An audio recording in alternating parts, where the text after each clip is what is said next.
Jadi sebagaimana yang kita sebutkan tadi tentang perkara yang berkaitan dengan ta'assub, kerana sunnahnya ikut belah kanan. Kalau belah kiri Habib Ali lah. Jadi belah kanan pergi ustaz ataupun doktor Hafiz Sarani. Jadi insya-Allah kita nak minta kepada Dr. Hafiz Sarani untuk menerangkan tentang kita tentang maksud ta'assub itu sendiri dan sejauh manakah seseorang itu boleh disebut sebagai ta'assub, apa dawabitnya, dan juga apa perbezaan di antara ta'assub ini dengan menghormati dan juga ataupun memuliakan kepada seseorang dan batas-batasnya supaya kita faham benar akan maksud itu. Jadi kita minta kepada Al-Fadhil Doktor untuk memberikan kita daripada manfaat itu insya-Allah. Tafadhal mashkura. Bismillah. Bismillah. Assalamualaikum warahmatullahi wabarakatuh. Alhamdulillahirabbil alamin. Nahmaduhu wa nusalli wa nusallim ala rasulil karim. Rabbi shrah li sadri wa yassir li amri wahlul 'uqdatam min lisani yafqahu qawli. Ya Rabbi salli ala nabiyyi musallima wa amidana min nurihi ya nur. Ya Rabbi salli ala nabiyyi musallima waj'al lana at-taufiq qadauman sahiba. Terima kasih kepada moderator majlis pada malam yang berbahagia ini, Ustazuna Al-Habib Najmuddin bin Uthman Al-Khirit, yang dimuliakan barisan panel yang bersama saya pada malam ini, Ustazuna Syekh Al-Habib Ali Zainal Abidin Al-Hamid wa Ustazuna Dr. Sayyid Syahrizan bin Aqil Hafizahumullah. Seterusnya para habaib, para ulama, tuan-tuan guru, ustaz-ustaz, hadirin hadirat, tuan-tuan, puan-puan yang dirahmati Allah sekalian.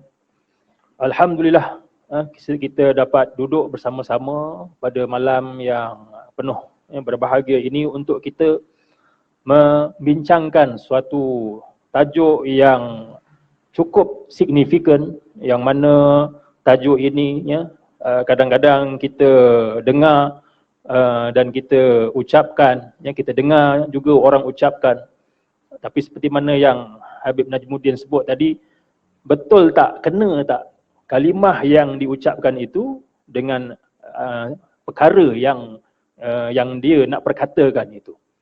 Jadi takut-takut kita letakkan satu perkataan itu bukan pada tempatnya. Jadi kalau meletakkan sesuatu bukan pada tempatnya, ini namanya zalim. Kalau adil, kita letakkan sesuatu pada tempatnya, itu adil. Jadi adil lawannya zalim. Jadi kita takut. Jadi penting untuk kita tahu maksud apabila kita menyebut satu perkataan, satu kalimah, kita kena tahu apakah yang dimaksudkan dengan kalimah tersebut. Perkataan ta'assub, kalau kita tengok dalam Kamus Dewan, disebut kuat pegangan atau keyakinan yang keterlaluan. Dia punya pegangan dan keyakinan itu keterlaluan. Ghulu orang kata dalam bahasa Arab. Dia melampaui batas, keterlaluan terhadap sesuatu ataupun terhadap seseorang. Jadi definisi dari segi bahasa Melayu itu sendiri sudah menyamai dengan apa yang disebut dalam Kamus Arab, bahawa ta'assub ini dia bersifat ghala, melampaui batas, berlebih-lebihan, keterlaluan.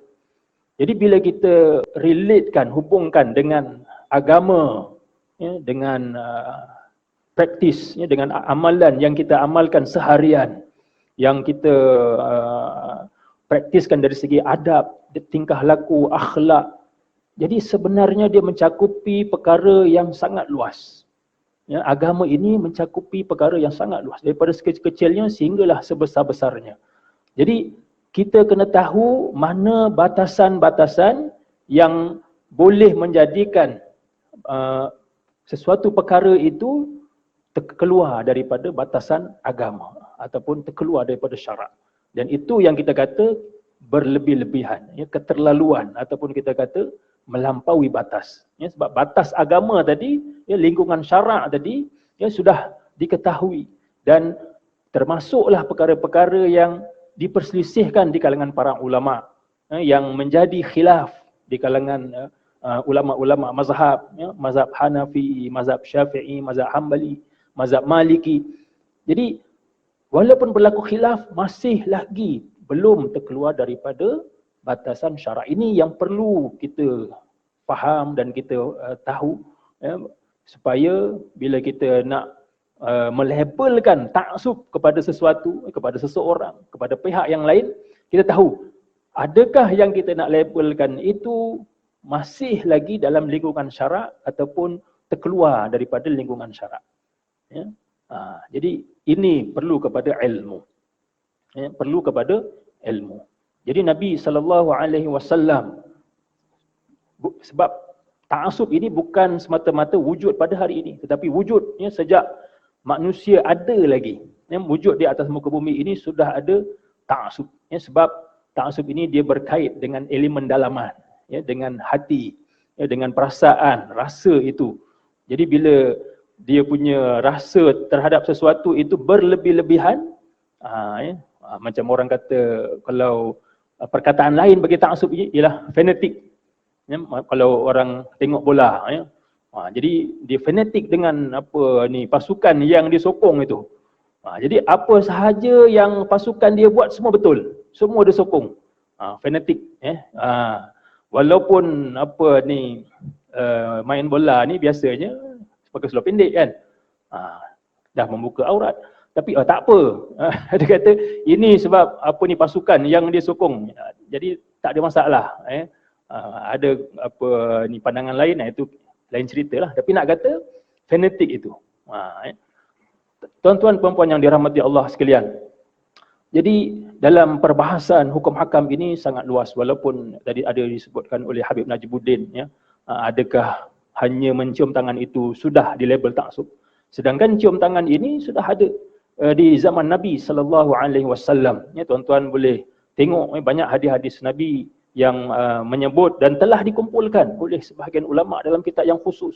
Antaranya kitab Ar-Rukhsah fi Taqbil al-Yad oleh Al-Imam Ibnu Al-Muqri rahimahullahu ta'ala. Dalam itu dibawakan banyak hadis-hadis. Nanti orang kata dalam tu ada hadis yang daif, Ustaz. Daif itu dia hanya sebagai menyokong perkara yang sudah sabit, sebab bukan semata-mata hadis yang daif, bahkan juga ada hadis yang sahih dan juga hadis yang hasan.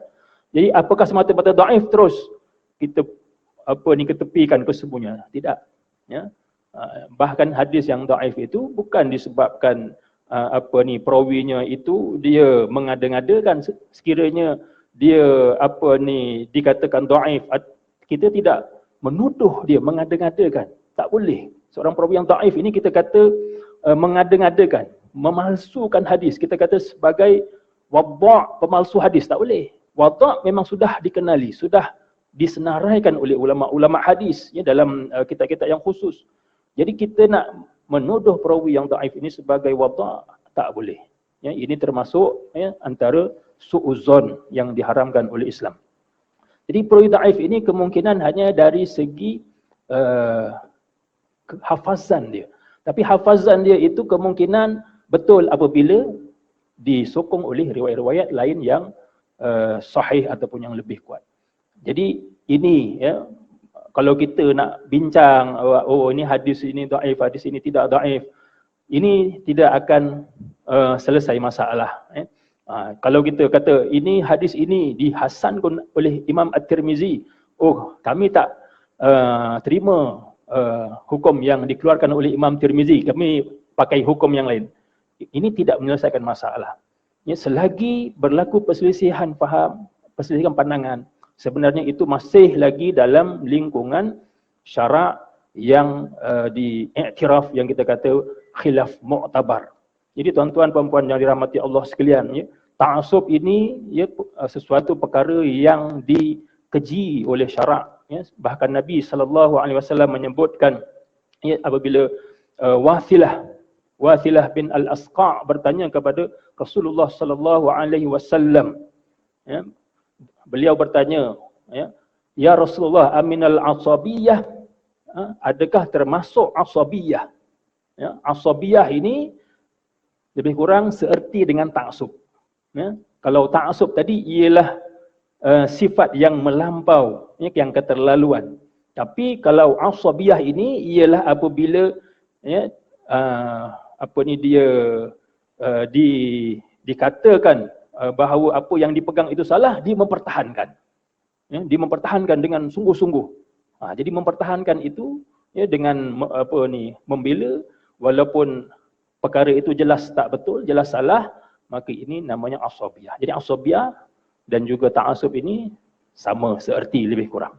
Jadi wathilah, dia bertanya kepada Rasulullah, wahai Rasulullah, adakah termasuk asabiyah itu an yuhibbur rajul qaumahu? Adakah termasuk asabiyah itu seorang lelaki itu dia menyukai, menyayangi, mengasihi kaumnya? Adakah termasuk itu asabiyah? Dia sayang kepada kaum dia, kepada ahli keluarga dia, kepada saudara mara dia, kepada guru dia, syekh dia. Adakah itu termasuk asabiyah? Jadi Rasulullah sallallahu alaihi wasallam menjawab, la, tidak. Ya, walakin minal asabiyah ayansur ar-rajul, tidak, tetapi termasuk asabiyah itu ialah seorang lelaki itu ayansur ar-rajul qaumahu ala zulmi. Ya, seorang lelaki itu dia menolong, membantu kaumnya itu di atas kezaliman, dalam melakukan kezaliman, penganiayaan, ataupun dengan makna yang lebih umum tadi kita kata zalim ini meletakkan sesuatu bukan pada tempatnya. Jadi apabila dia meletakkan sesuatu bukan pada tempatnya, itu termasuklah zalim. Walaupun perkara itu kecil, tapi dia termasuk dalam definisi yang tersebut. Jadi tuan-tuan perempuan yang dirahmati Allah sekalian, jadi bila seseorang itu dia mengasihi gurunya, mencintai gurunya, dia mencium tangannya, itu tidak lagi dikatakan ta'assub. Bahkan Imam Al-Bukhari rahimahullah ta'ala menyebut dalam kitabnya Al-Adabul Mufrad, dia mengkhususkan satu bab yang mana bab itu disebut babu takbil ar-rijl. Bukan mencium tangan semata-mata, tapi ditambah lagi takbil ar-rijl, mencium kaki. Walau ada dua riwayat yang dibawakan oleh Imam Al-Bukhari dalam bab tersebut, dan seperti mana yang saya sebut, ada yang kata hadis hasan, ada yang kata hadis dhaif. Itu tak ada masalah. Tapi nak kata mazhab Imam Bukhari, dia nak seolah-olah Imam Bukhari mengatakan perkara itu harus. Sebab itu apabila Imam Muslim dia nak memuliakan gurunya Imam Bukhari, dia kata da'ni uqabbil rijlak. Biarkan aku untuk aku cium kakimu, wahai Imam Al-Bukhari, ya ustaz al-ustazin, wahai ustaz bagi segala para ustaz. Dia ditutup kat situ, dia punya cerita dia tutup kat situ. Tak ada selanjutnya, tapi yang kita faham bahawa Imam Bukhari ini dia punya, bila kita nak relatekan cerita itu, mazhab dia tidak mengatakan bahawa itu suatu perkara yang dilarang, bukan suatu perkara yang bid'ah. Bahkan ada di dalam sirah Rasulullah sallallahu alaihi wasallam. Jadi beza antara ta'assub dengan ta'zim ini perlu kita faham. Jadi apa yang dilakukan oleh Imam Muslim tadi itu ialah ta'zim. Dia nak memuliakan gurunya. Jadi bila sebut memuliakan itu, kita kata kita menghormati. Tetapi bila ta'zim ini amat menghormati, dia lebih sedikit, amat menghormati orang yang mempunyai kedudukan seperti mana guru, ibu bapa. Bahkan kata Imam As-Sakhawi dan disebut dalam banyak kitab-kitab ulum al-hadis, asy-syaikh bimanzilah al-walid. Syekh itu adalah seumpama kedudukannya itu seumpama bapa. Bal a'zam, bahkan lebih tinggi lagi kedudukannya. Sebab syekh itu, kalau bapa dia hanya melahirkan kita, mendidik kita dari segi jasmani, tetapi syekh dia mendidik dari segi rohani kita, pegangan kita, akidah kita, ya, kepada Allah Subhanahu wa taala. Jadi mungkin saya rasa agak sudah melebihi masa, wallahu alam, tapi yang dapat saya kongsikan sedikit. Sebenarnya ada banyak lagi, ya, saya dah tuliskan banyak, tapi mungkin panel-panel yang lain ya akan berkongsi dengan tuan-tuan yang dirahmati Allah sekalian. Jadi saya sudahi apa yang saya dapat kongsikan pada malam ini. Aku qauli hadza wa astaghfirullah li wa lakum. Wassalamualaikum warahmatullahi wabarakatuh. Waalaikumsalam warahmatullahi. Masya-Allah tabarakallah. Jadi untuk sebagai permulaan tentang makna ta'assub, saya rasa jelas untuk kita dapat fahami, iaitu ta'assub ini yang boleh kalau kita simpulkan dari perkataan Dr. Khafiz Sarani adalah kalau seorang itu dianya menyokong ataupun dianya berpegang dengan pegangan orang yang salah, walaupun dia sayang, dia ikut orang tu walaupun salah. Itu yang disebut ta'assub. Tapi kalau dia sayang orang, dia hormat orang tu betul dan betul-betul landasan syariat, betul-betul dianya mengikut Nabi SAW, maka ini tak boleh dinamakan ta'assub. Jadi tak boleh orang kata, ini ta'assub ni, tengok orang salam, cium tangan, ta'assub. Tadi saya tertarik dengan apa yang disebutkan oleh Dr. Khafiz tadi tentang boleh, harus, kata Imam Bukhari itu, bahkan dibawakan riwayat tentang mencium kaki kepada guru, dan Imam Muslim sendiri pun menyebutkan tentang perkara itu dan ingin untuk melakukan kepada gurunya. Masya Allah tabarakallah.